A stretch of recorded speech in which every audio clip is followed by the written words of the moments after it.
Welcome to Pick Up and Deliver, the podcast where I pick up my audio recorder when I drop my kids off at school and deliver a podcast to you while I walk home. I'm Brendan Riley.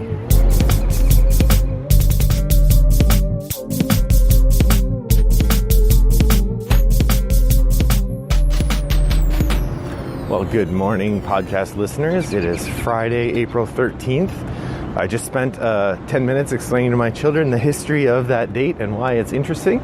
Maybe there's a game in there somewhere. I don't know. If you don't know why Friday the 13th is considered an unlucky day, go look up the history of the Knights Templar and the way that their order ended.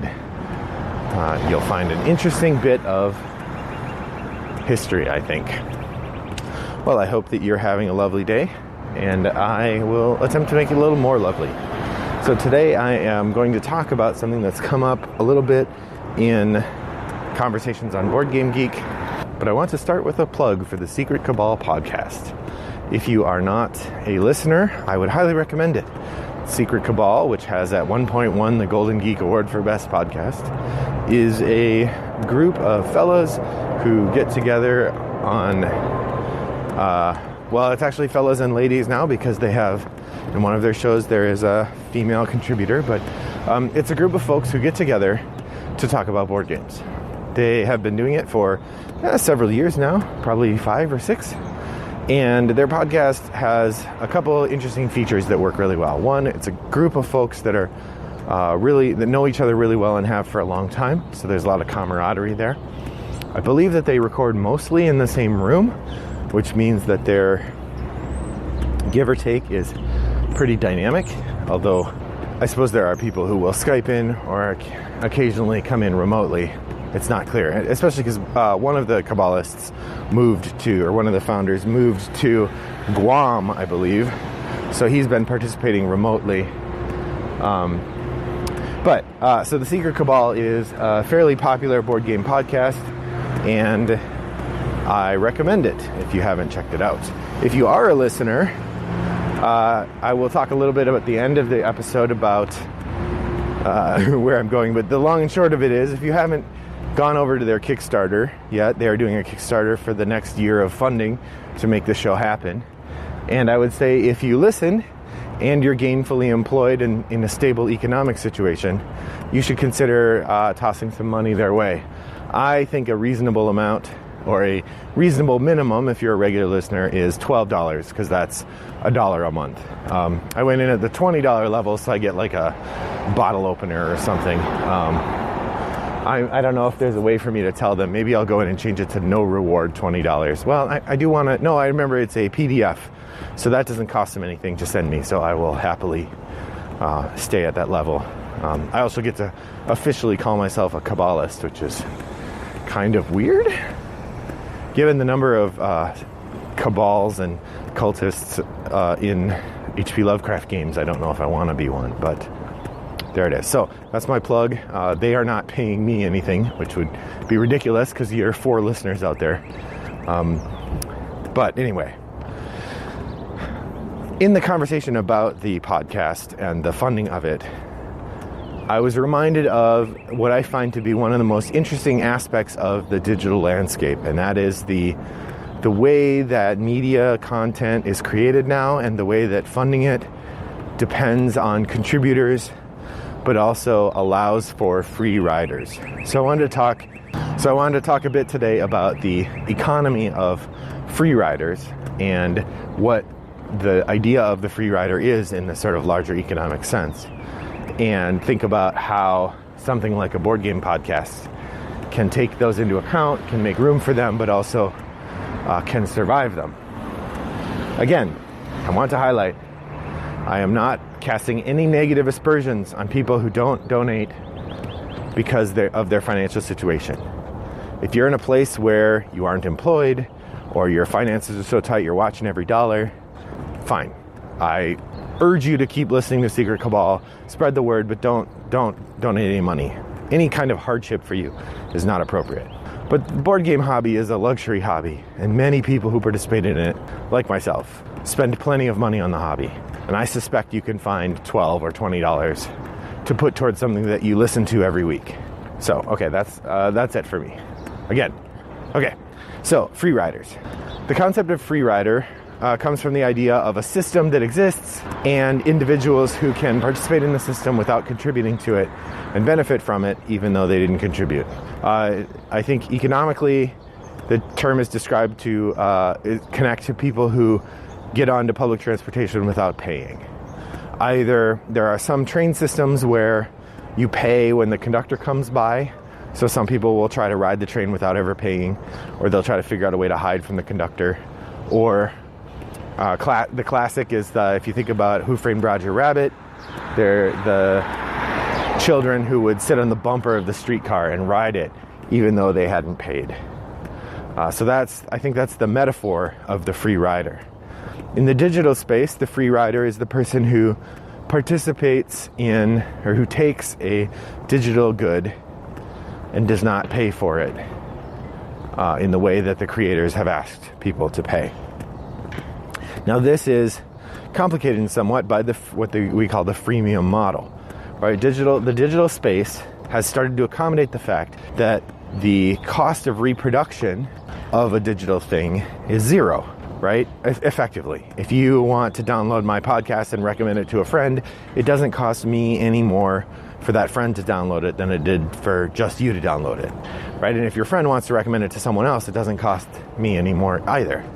In fact, the subscription model that I'm on, as many people as I could possibly get could download it and it wouldn't cost me anything more. I think there'd be a point at which they would require me to upgrade to a higher publishing level, but functionally, there's no limit to how many people could download the podcast. And a lot of the websites where these things are hosted are built on that idea, right? YouTube makes money from downloads. They don't charge the content creators to distribute them. But the freemium model is the idea where we offer some or most of the content in our publication for free, but then we have some things that are not free. Some podcasts that do this that I'm aware of are things like the Maximum Fun Network, where they have a subscribers only or a donors only feed where they put extra content that is not available to the public. There are plenty of websites, like most news websites now work this way, where you have access to most of the site for free, often in limited numbers. If you go to the New York Times regularly, I think you get 4 articles a month free, and after that they ask you to pay. So different ways of accessing content have different levels at which they want you to participate, but then they want you to pay. I think most egregiously, the freemium model occurs in apps, like phone apps, things where you play and you get a lot of what you want for free, but you then either have to invest a lot of time to get more access, or you pay money to get more access, and that money is the premium part of the idea of freemium. So it got me thinking about this model of the Kickstarter for funding a podcast. So for those of you who aren't following it, the Secret Cabal's podcast funding, last year they had a goal of $25,000, and the minimum to make the Kickstarter go was $25,000, and then the goal was $80,000, which was enough to allow Jamie, the main person at the Secret Cabal, to quit his job and do the Secret Cabal full time. And this year they made their goal 80 instead of the 25 working up. Last year they made the goal really fast. I think a big part of it was the first year. People were really excited for this idea. This year they're asking us to continue. It's much less exciting. Like, re-electing a president is much less exciting than electing him, because you've seen what he's been doing. Even if you think he's doing a good job, you're like, yeah, it's more of the same. Why should I work hard for that? And in some ways, that's what's going on with the Secret Cabal, I think, because their podcast is funding much more slowly. The original one, I think they hit 80,000 in the first week, and they got well beyond 80,000 by the end. This year, they got to about 45,000, and then they kind of foundered. They haven't been making a lot in the last week. They got to the 40,000 in a day or two, and then it kind of slowed down. And there's been a conversation on Board Game Geek from people sort of talking about why is this? And we've heard some comments from people who think like the content for a year of funded Secret Cabal was not as good as they were hoping it would be. And there's been a lot of conversation about this on the forum. You're welcome to go read it if you like. I have a couple ideas about what the difference are, and these spring from my observations of Rodney Smith's comment. Rodney Smith is the genial Canadian who runs the YouTube channel Watch It Played, where he has these incredibly detailed and really well-made teaching videos that show you how to play games. And then he's also got videos where they actually play the games to demonstrate what it's like to play them. It's a very good channel, really interesting, and it's built around Rodney doing this full time. He has, for the past 5 years, I think, funded himself using a crowdfunding campaign on Indiegogo, which of course is that one's interesting because he has it funded incrementally, that he's got it set up so that certain dollar amounts allow him to do it for another month, and he sort of funds his whole year as it goes along. But it funds, if it goes part way, it funds, which is maybe a thing that the Secret Cabal might want to consider for next year. But Rodney in the Board Game Geek forum posted a thoughtful piece sort of articulating why he thought, for one, he said he didn't see the fact that they'd kind of stalled at 43 after a week as really bad. But two, he also said he thinks this is much more regular for board game, or for this kind of Kickstarter, that it's different from a board game, for instance. And so I'll offer a couple differences I see kind of springing from Rodney's observation. One, the fear of missing out is not a thing nearly as much. Now, if we get to a week left and they haven't made their goal yet, then perhaps the fear of missing out kicks in, because people say, like, we really don't know what'll happen with the Secret Cabal if they don't make it. But so the fear of missing out in a board game, you encounter this board game, it looks really neat, you have no idea when it's going to come out, but it attracts you, it's exciting. The Secret Cabal podcast thing is not going to do that, because anyone going there probably already listens. So you're not getting jazzed by that thing that exists. And while there are some promos and things at higher levels, that's not an aspect of the Kickstarter that really jazzes people up the way it does with the Dice Tower or some of those. There are a lot of people who get really excited about these promos. For me, that's always kind of been hand-waving. I don't understand. Like, that's not the point, is these promos. It's a nice thank you note, but not the point. Which leads to the two options for why people would contribute. The first one is altruism, right? Which has always been at the heart of Kickstarter. This idea of, like, I'm going to help you because I think what you're doing sounds neat. That it's a thing that activates my giving mentality. And to a degree that's useful, but not really part of the idea here, right? The Secret Cabal podcast never says, please donate so other people can listen to this. It's donate so we can keep doing it so you can listen to this. And so the other one then becomes obligation. So it's not altruism, it's not the desire to help others. It's obligation. It's the drive to say, if you listen, you should help. And I think they aren't pushing that enough. If you listen to public radio, if you listen to the Maximum Fun Network, who have gotten very good at this, you'll see that part of what they do is they're trying to cultivate a sense of community in which the community feels ownership and obligation to the things being created. They highlight the fact that these are working people working very hard to create this thing, and that it's not free or easy to do.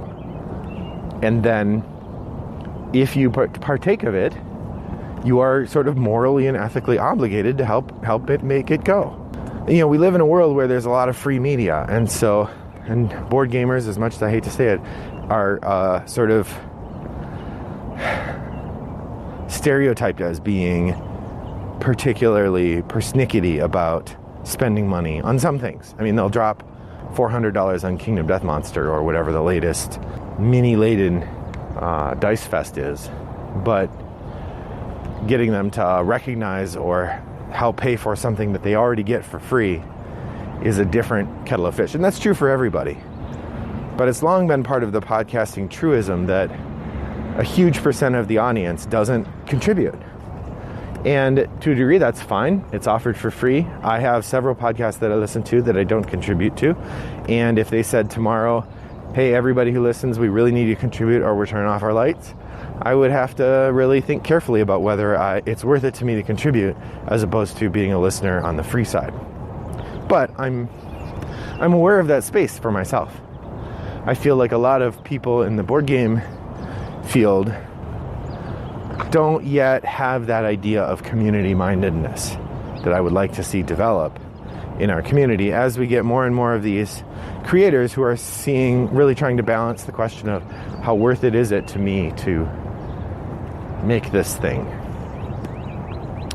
So, I was going to talk about free riders in board games, but I've run out of time. Just about home. So I think I'll leave that for next time. Next time I'll talk about the idea of free riders and how it might affect board games where I see it existing already. So tune back in for then. In the meantime, go check out the Secret Cabal Kickstarter fundraiser if you listen to the show. If you don't, try it out. Well, thanks for joining me on my walk. I hope your next outdoor walk is as pleasant as mine was. Bye-bye.